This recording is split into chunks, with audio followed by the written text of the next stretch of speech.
our presenter for invoice automation, Michael Ross. Thank you, Chris. So my name is Michael Ross. I am Senior Marketing Manager here at Oildex, responsible for the OpenInvoice product line. I've been involved with the OpenInvoice product line for just over 6 years, prior to in product management and as well as training and some other areas. And prior to that, I've been a consultant with some IBM where I did some ERP implementations. So what I want to talk to you today is how you can use OpenInvoice to make your life better and easier and streamline the stuff you're doing. Today's business environment is turbulent. It has been turbulent for quite a while, going all the way back to 2009. We had the financial crisis, put a crimp on the cash flows available, ability to do different work. And then 2014, times were great, production's booming, all these expanding invoice volumes. And a lot of companies at that time, the only way they could keep up with stuff is they just hired more people and they threw more bodies at the work.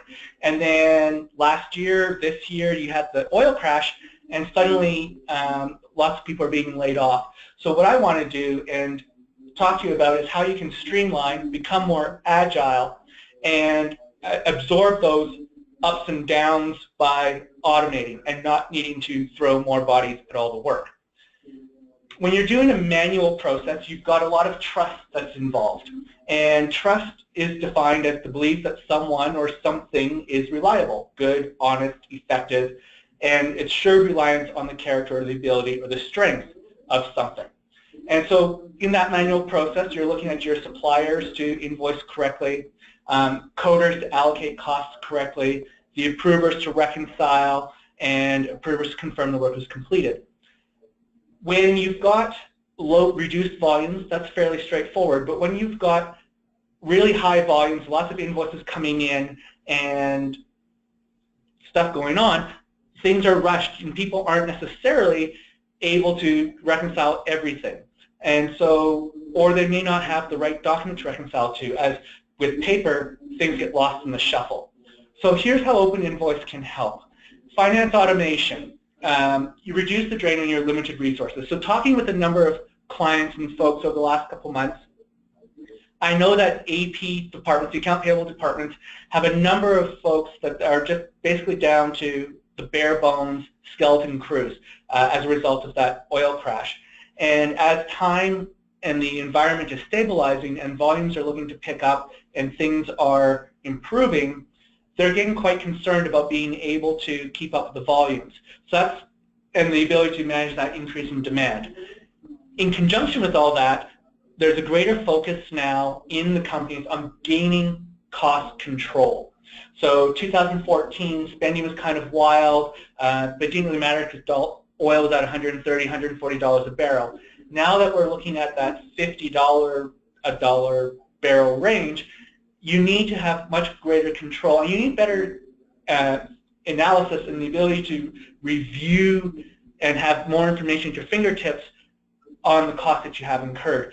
And automating reduces cycle times as well, and when you reduce your invoice cycle times, or the time it takes from when you receive the invoice to when you pay it, then you have the opportunity to earn early pay discounts. And early pay discounts can have a big impact to your bottom line. But if you're going to automate, you need to be able to trust the system. And trust needs to be built. And just like in day-to-day and interpersonal relationships, you have to trust the system and trust the rules that are embedded in the system so that invoices and items are being processed the way you expect them to according to the rules you define. And so one of the things that you can do is you can have data copied from trusted sources, and you can build the rules and you can configure the systems to do exactly what you want it to do in specific scenarios. And don't start by just automating everything all at once. Start through incremental and build trust as you add more and more features. So in OpenInvoice, we've got a series of different things that you can do, all the way from how do you manage a dispute to full workflow automation. And I want to spend the next few minutes with you, or the next little bit with you, talking through each of these options and how OpenInvoice can help you save time and money by automating these different pieces. So the first up is dispute management. And this is really around how do you handle a dispute between yourself and your supplier. And what we're proposing, what we have available in OpenInvoice is the ability to designate a team who reviews those disputes before it goes back to the supplier. And one of the reasons you'd want to do that is, let's say my good friend Chris, who's moderating our webinar for me, and myself, we're both approvers at a company, and invoices are being coded and sent to us for approval, and one of Chris's invoices is accidentally coded to my cost objects, my AZ, my cost center, and sent to me for approval. When I'm looking at that invoice, it doesn't belong to me. It's not what I consider a valid invoice, and so my first instinct is to dispute it. So I dispute it, it goes back to the supplier. Well, the supplier is saying, I did the work. This is a valid invoice. Why are you disputing it just because you coded it wrong and sent it to the wrong person?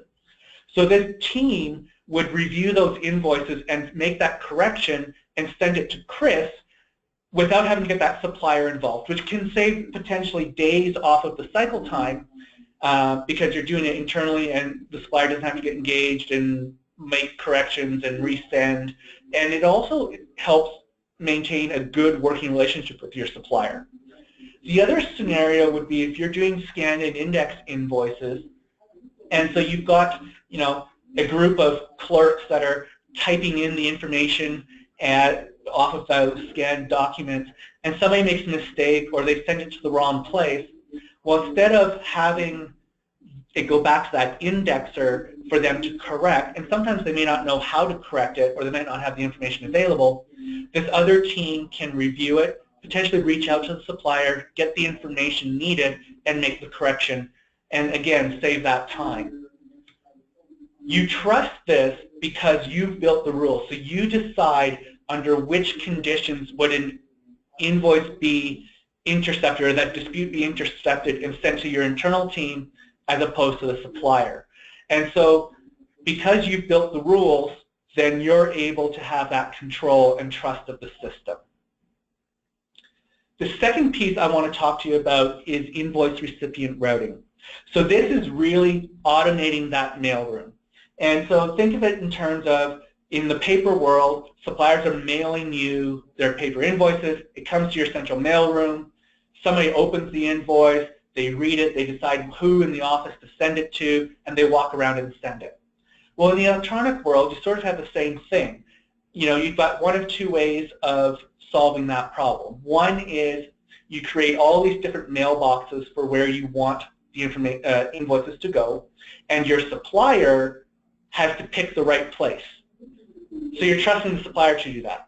The other scenario is, or the other way of solving that is, you have one mailbox that the supplier sends everything to, and then you have your receptionist or some other clerk that opens and reads every invoice and forwards that invoice to the right team.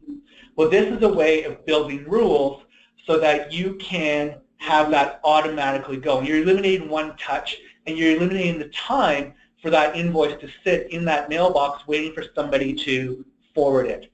And so you trust in it again because you're building the rules, and then you can forward to a site and department, so a team, or to a specific user, or to the requisitioner. And so based on the information on the invoice, documents get to the right person at the right time, and you're not caught with, if you do have your receptionist or that clerk reviewing them, and they're sick for a couple days or they're on vacation, you don't have things sitting and piling up.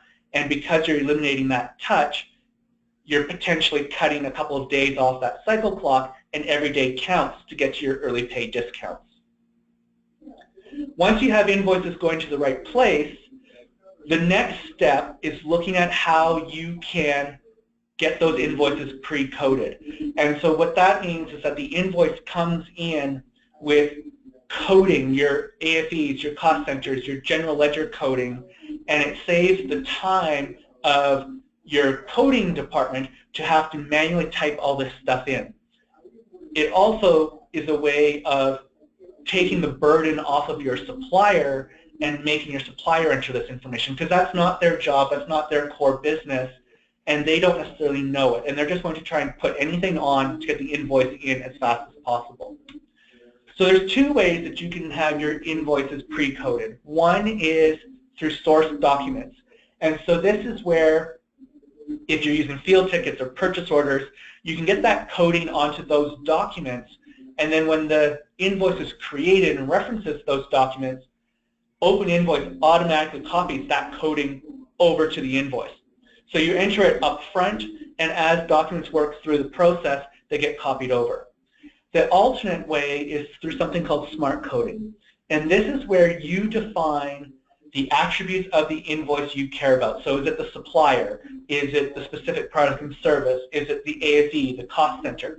And OpenInvoice learns the corresponding coding as you work through the invoices and as you move invoices through your workflow, so that the next time an invoice comes in with that same set of attributes, OpenInvoice can automatically apply the coding it learned and save you having to enter the general ledger coding. So the reason you can trust this is because when it's a field ticket, your field supervisor has reviewed and approved the coding on that ticket. This is no different than if they were to take a paper ticket and handwrite the coding on it in a stamp and give it to the supplier. Well, instead of doing that, now they enter it into the OpenInvoice system, and then it's there. You're eliminating the supplier from having to retype it, and it gets copied over to the invoice. On the purchase order side, it's trusted because you're identifying the coding as part of your requisitioning process. So when you generate the purchase order, you are actually assigning the coding for that purchase order line, so the product and service, the AV, the source, the cost center, and then when the supplier sends in the invoice and references that line, the coding is automatically copied over. So again, the supplier doesn't need to know it. They don't have to put it in for you, and it gets done in the platform so that when the invoice shows up to your accounts payable team, it's pre-coded. Smart coding is considered a trusted source because you define the rules, and OpenInvoice learns the coding based on your real data. So as you define the rules, and as you process the invoices through accounts payable and code them, approve them, OpenInvoice learns and saves that coding that you specified, and it applies it on the very next time the invoice comes in. Now that you've got your invoices coded, the next step is compliance. And compliance has two different flavors to it. There's data validation, required fields, making sure you've got the right information. And then there is also reconciliation. So data validation, you are able to define lookup lists in OpenInvoice and the relationships between these fields. And then you configure the fields that have to be populated each step of the workflow. So it gives you the flexibility to define your data environment, how you need and what you need to move invoices forward. From a reconciliation and compliance perspective, if the field tickets, the purchase orders, and price books or contracts are an OpenInvoice, then OpenInvoice is able to automatically compare documents and generate alerts.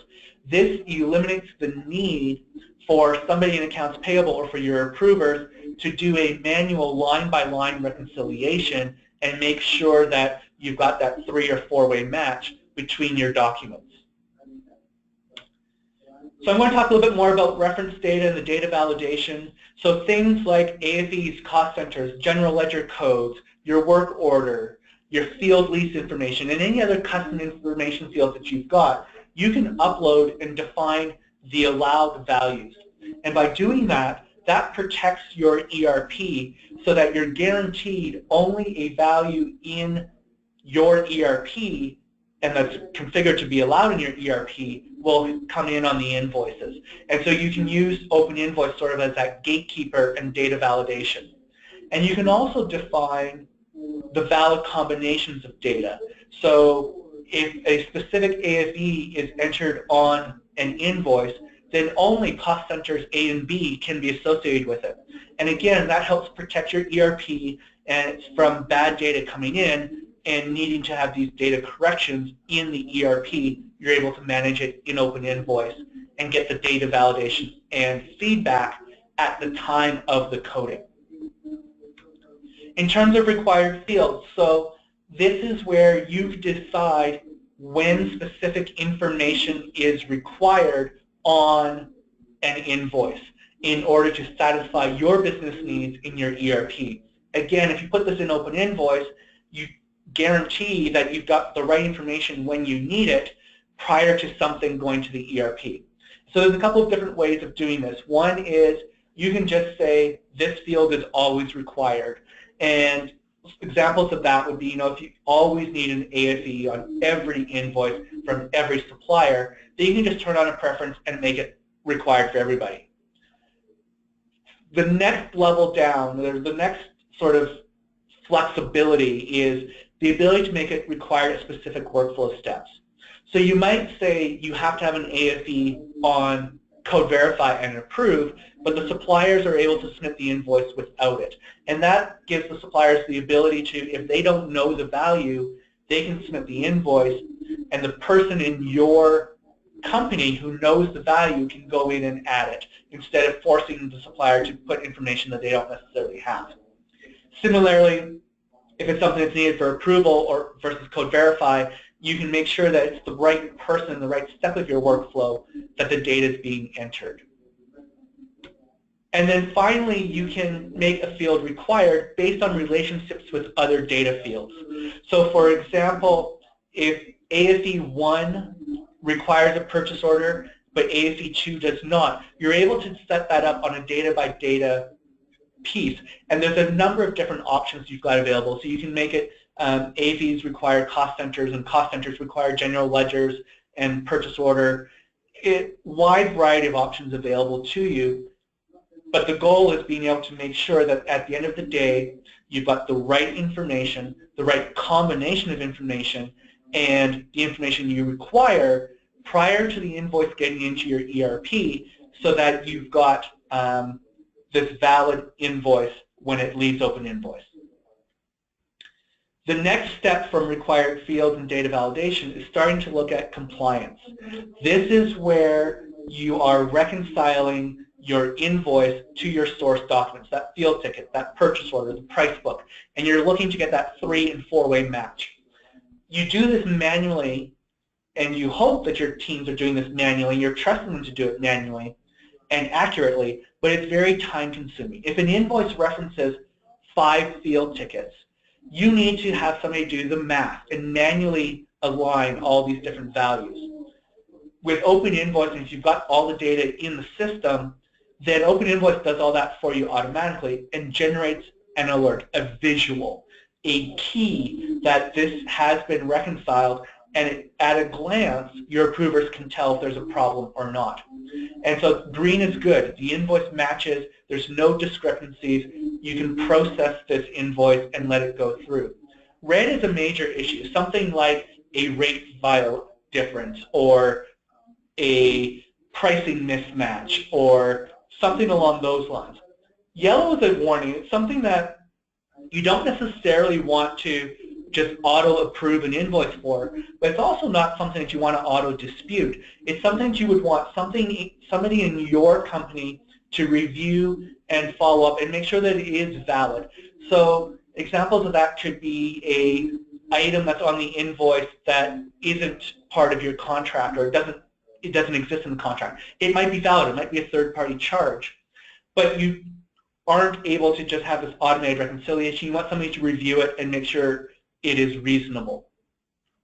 And so compliance alerts, this automated reconciliation, is something that you can use to lead into workflow automation. And workflow automation is where you really start to have invoices move through your workflow automatically without somebody having to manually intervene and click a button or take action. And so you can trust workflow automation because you're defining the rules. So you define explicitly under what scenarios do you want something to auto-dispute? do you want something to be automatically code verified or financial approval? And there's a couple of different things that you can do here. One is you can define the rules to determine whether invoices are processed in OpenInvoice or your ERP. So an example of that would be if some of your invoices have purchase orders and some do not, then you can define a rule that says if the invoice comes in and it's got a purchase order and it matches the purchase order, so OpenInvoice doesn't detect any discrepancies, then let it flow through to the ERP for voucher matching and goods receipt matching and make sure that it is valid and automatically process that in the ERP. But for my invoices that don't have a purchase order, I want them processed in OpenInvoice. I want somebody to review them, code them, do that financial approval, and only after all of that's done, send it to my ERP for posting. The other thing that you can do through workflow automation is auto-dispute or auto-code verify or automatically do a financial approval. So auto-dispute's a way of if you've got your price book, your purchase order, your field ticket in OpenInvoice and you detect there's a red alert and so that's a major issue, you can define a rule that will have that automatically disputed to the supplier. Nobody in your office needs to touch it or review it. It's just sent back to the supplier because you're not going to accept that. Automatically code verify invoices and automatically financial approval, these are different things that you can do and add on complexity. So something to consider if you want to do workflow automation is you really need to work with your auditors to gain the trust of the automated workflow. So a number of clients say, we can't do any automated approvals because our auditors won't accept it. And so it's needing to work with them, working with them to so they understand the rules and the checks that are in place in the system and how OpenInvoice is tying into your other systems. For example, are you issuing purchase orders? And so you've got a robust requisitioning and approval process up front that authorizes that spend. And so then as long as the invoice is within that and it complies to the purchase order, do you really need a person to click a button to say it's financially approved? Or if you've got field tickets and you've coded the field ticket and that coding is copied to the invoice and OpenInvoice says this coding is identical, there's no discrepancies from what the last person saw, do you really need a person to click the button to say the coding is valid, or can you just automate that step and move it through to the next step of the workflow? When you're talking about adding automatic financial approval, start with your low-value invoices from your trusted suppliers. So these are the ones that it's going to cost you more to process it than it would cost you if there was an error. And then you can work with the auditors at the end of the year to do that reconciliation. The other thing that you consider when you're automating is those that have a successful match. So do you have, and this is a match to more than one document, so a price book with a field ticket, or a price book and a purchase order, or a purchase order and a field ticket. So make sure you got a three-way match, you've got green across the board, and then use that to move things through in an automated fashion. When you take advantage of all this automation, the savings can be substantial, and there's two types of savings. There's your labor savings and the ability to realize more early pay discounts. The labor savings come in with every touch. If you can reduce the number of touches on an invoice, so whether that be eliminating the need for a clerk to review the invoice and forward it, that reduces your labor costs. But it also reduces your cycle costs, your cycle time. And if you can cut your cycle time down substantially, then you're able to earn more early pay discounts. And it's not just the invoices that you automate that have the ability to get reduced cycle time. Because you're doing less work on those invoices, or those invoices are automated and they're moving through the process, that means your valuable resources are able to process the other invoices you can't automate quicker because they've got less that they need to review. And so that means that there's potential to get those through the system faster as well, and you can get early pay discounts across everything. And early pay doesn't sound like a lot, but it is. If you've got a 2% discount on your spend, well, if you're spending $1 million a year, you're starting to look at some substantial savings. And so just by being able to automate, cut that cycle time, and reduce labor costs, it will help you be competitive, and it will help you get ready for the increased volumes now that our environment has stabilized and work is starting to pick up. So at this time, I'd like to open it up for any questions. So Chris, if you could read through the questions for me, that would be greatly appreciated. Sure. Actually, Michael, we don't have any questions at this time. All right, let's just give it a moment or so if anybody's got any questions. Again, there's a feature on the GoToWebinar panel that you can use. It's labeled questions.